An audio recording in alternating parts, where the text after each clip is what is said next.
Good morning everyone, today we're going to be taking a deep dive into the Kvaris region because Hiro did an interview with the development team and there is a ton of really good information. Now if you just want to read the entire article for yourself, the link is in the description below. However, in today's video, I'm just going to be covering the main points and the ones that are really interesting. But before we jump into all of that, if you're new to the channel, I upload NGS content daily, so if you do play this game, I would really appreciate a subscribe as it really helps out the channel.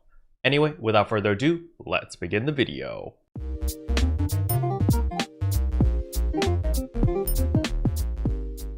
So as we can see here, Hiro interviews the dev team a deep dive into the June major update.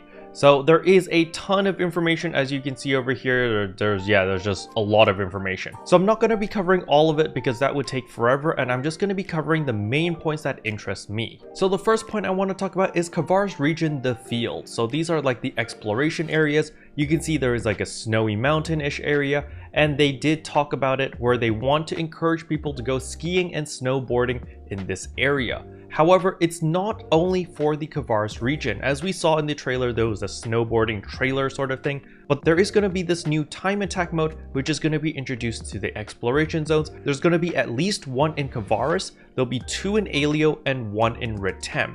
So not only are we just getting snowboarding, I don't know what we're getting in Alio, maybe hoverboarding, and then in Retem sandboarding or something. But either way, we have this new time attack mode, which can be played with a party or a group of players, or can be done solo. So it is an interesting take. It is going to be a little bit different than our usual just combat zone grinding, so it is pretty nice. Another thing that they pointed out over here is there is going to be hot springs. So naturally, Kvaris also has hot springs where we hope players can gather and relax with friends and alliance members. This is really cool because I'm a huge fan of hot springs. But basically the reason why they're doing all of this is because the development team knows that we want stuff to do in the exploration zones, as they said right here. We've wanted to implement some multiplayer content outside of combat for a while now. With this update, players will have a new way to enjoy the open field casually, alone or with others, and then they'd go into detail about the time attack mode, which is really cool. Now, a common question a lot of people have is, will we get mounts in NGS? Unfortunately, we will not, as the dev team answers right here. There are currently no plans to make them into mounts.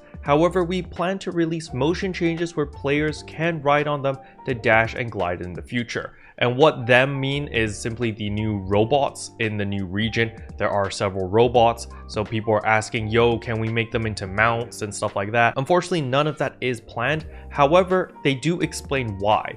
Adding features like mounts that enable players to move faster than the regular photon dash will throw off the balance of the game. So if we are planning to release something that resembles a mount in NGS, it will be in a form of a motion change. If we release a fast vehicle or mount, we will limit it to certain areas as we did with the floating boards. So basically, snowboarding or anything that makes you move really quick is going to be limited to a specific area. So next up, I want to bring to everyone's attention is the dev team admitting that there isn't enough content in the game and they are working on it. And they say right here, yes, we wanted to include these kinds of elements in Retem, but were unable to, and thus players said that Retem wasn't that different from Alio and there was not enough content. So when we worked on this update, we kept this in mind and consciously worked on these new gameplay elements to fulfill players' wishes. We believe that this is how we are able to add even more to the game than we originally planned. So what they were talking about is, of course, these new snowboarding stuff, as well as the new basic action throw action, where you can actually pick up specific ice cubes or rocks and throw them at the mobs. Now, this will be an important mechanic for one of the new urgent quests coming out in the Kvaris region.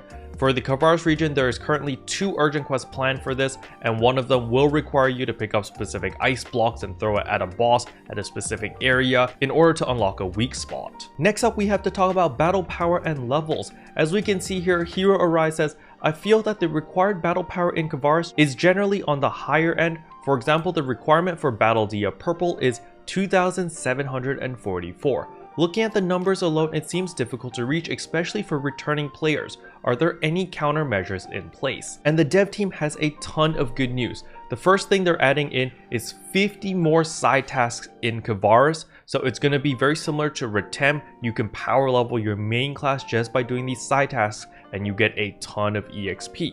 And on top of that, they will also be lowering the EXP penalty, when you are farming in specific combat zones, or if the mob's level is 5 levels below or above you, you do get this crazy EXP penalty. They are lowering that amount. But the biggest thing over here is, additionally, the earned EXP reduction will be removed entirely in the Battle Dia Yellow because players use their hard-earned battle triggers to play.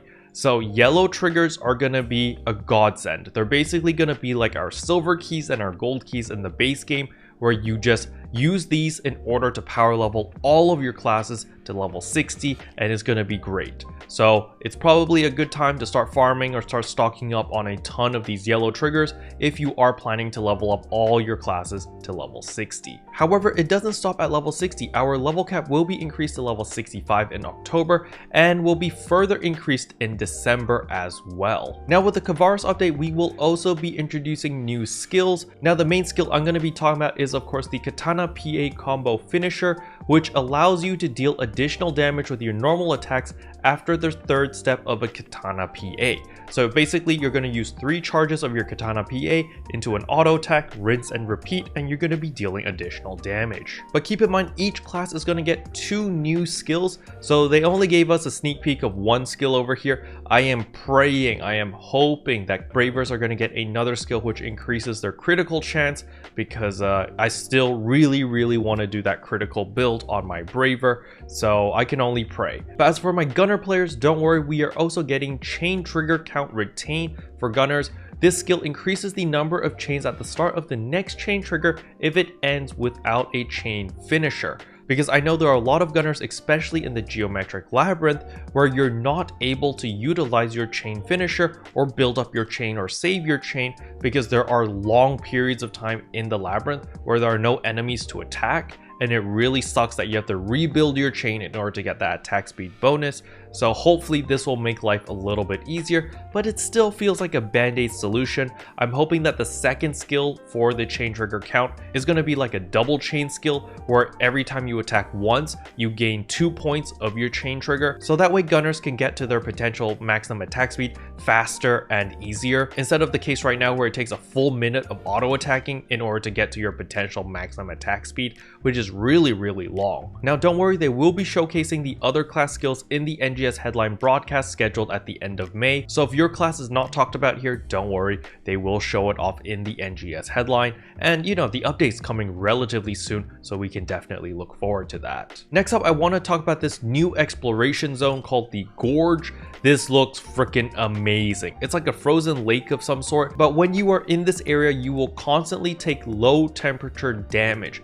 And in order to mitigate this, there are specific capsules which will help you. So this capsule is called the Decold Might, which actually gives you 2.5% melee potency as well as 25% resistance to the cold damage. So this will actually reduce the damage that you take when you are in the Gorge area in this exploration zone. However, do keep in mind that the cold resistance is really only going to be applied when you are in the Kvaris region, because you won't be taking cold damage when you're in Ritem or in Alio. So it is a little bit of a niche capsule. However, I'm going to be going for it anyway because of that 2.5% potency, and it is a 3-star capsule, which means it shouldn't be too difficult to get. But don't worry, there will be other ways to mitigate this damage, such as region mags as well as quick food buffs from the Kvaris gathering materials, as well as boost items from NPCs and drops. So there will be other ways to mitigate the damage over here other than augments. Next up is of course the new weapons and items. So as we all know about the Evil Eclipse series, you know, right now we want to get all of our Kvaris preparation tickets in order to exchange for our Evil Eclipse series, which will give you increased potency as well as natural PP recovery after a successful sidestep dodge. However, there is also another weapon over here called the Sechtel series, which actually gives you additional potency against non-boss enemies. That is what the potential is, as you can see here. So this is actually going to be a very popular weapon series because you're grinding against mobs and stuff like that. So this is very powerful. However, what I want to bring to everyone's attention over here is Hiro asked this specific question, say, I'm excited to hear that a strong weapon is relatively easy to obtain. However, it also gives me a feeling that an even stronger weapon will debut in the future. Can you tell us anything about that? and the developers say, "We are preparing more powerful weapons in the future. You will need to use the current ones to meet the requirements for when you get them." So we believe that adding the Chattel and Evil Eclipse series in your armory would be very beneficial regardless. So this is hinting towards crafting, guys. We are most definitely going to get crafting or exchanging of some sort in order to get a better weapon. So our 6-star rarity weapons are probably going to be upgradable to 7-star or 8-star rarity weapons in the future. So it might be a good idea to build both of these weapons up so that later down the line, if you do need to upgrade them, you're good to go. However, I want to warn everyone, please wait until you see all the different options of the weapons before you fully commit to a specific weapon series, because you don't want to spend all of your expensive augments on a specific weapon only to find out that there is a better weapon series that you didn't know about. So I would wait a couple days or even a week after the Kvaris region comes out to see what are your weapon choices before fully committing to any of them. And last but not least, the developers have said over here that they are working on an auto sell feature. However, it won't be completed when the Kvaris region comes out, which is why in order to have a band-aid solution, they are basically implementing a pseudo auto sell feature where they have removed the weapons and armors of the 4-star rarity or under and increased the amount of Meseta that we get in the Kvaris region. So basically, when we're farming in the Kvaris region, we can only get 5-star rarity weapons and armors or above. However, when we kill the mobs, they will be giving us more Meseta. So it's kind of a workaround for the auto sell function, which is pretty nice. However, of course, they are working on the auto sell function and will implement this in the game when it is ready. However, don't worry, this will not be affecting the silver and gold type weapons because, well, we still need these weapon types in order to enhance our gear. So even though we won't be able to get 4-star rarity weapons and armors, we will still be able to get the 4-star rarity gold weapon types and silver weapon types, okay? Another feature that they're adding into the game is going to be a quest counter where players can replay story events and quests. This feature also has been strongly requested by our players. In the future, we will add limited time quests to this counter, so keep an eye out for that too. So this is nice. They're just adding in a quest counter, so you can just talk to one specific NPC and you collect all your different quests, and that's really, really nice. But yeah, those were the main points that really interest me about the new Kvaris region. I'm hella excited for this new region to drop. There's a ton of really cool things that I'm looking forward to, and I can't wait. It's almost there. We've literally got like 2 more weeks before the Kvaris region is here. So I'm super excited. I can't wait to jump into all of this, and I hope you are as well. Special thanks to all the members for supporting the channel. It really means a lot to me. Thank you again. But anyway, that's all I wanted to cover in today's video. Hopefully you guys enjoyed it. If you did, I would appreciate a like and a subscribe, and I'll see you guys in tomorrow's video. Bye. What can I say except you're welcome?